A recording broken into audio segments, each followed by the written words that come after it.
नंदुरबार तालुक्यातील कोळदा येथील विठ्ठल मंदिरात सालाबादाप्रमाणे दरवर्षी ललित उत्सव साजरा केला जातो।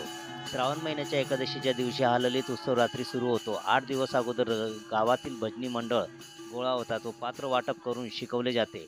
मग एकादशीच्या रात्री आपापल्या परीने पात्र पाठ करून भजन सोबत बोलले जाते। रात्री 8 वाजता गणपतीपासून उत्सवास सुरुवात होते। नंतर सरस्वती, बालचंद्र, चोपदार व इतर भरपूर पात्र असतात। शेवटी रात्री 1 वाजता लहान रामायण उभी राहते। नंतर पहाटे 4 वाजता मोठी रामायण उभी राहते। असा उत्सव रात्रभर चालतो। सकाळी भवानी मातेचे दर्शन घेऊन सर्व गावातील भाविक घरी जातात। यालाच ललित उत्सव म्हणतात। तरी येत्या 29 ऑगस्ट रोजी परिसरातील भाविकांनी हजर राहावे। रात्री पोलीस अधिकारी पण हजर राहतात या कार्यक्रमासाठी। रवींद्र राजपूत, कोळदा प्रतिनिधी।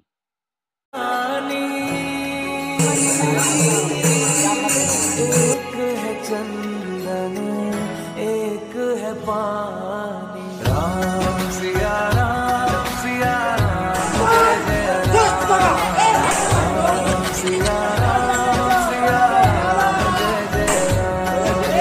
राम सिया राम, सिया राम, जय जय राम। रता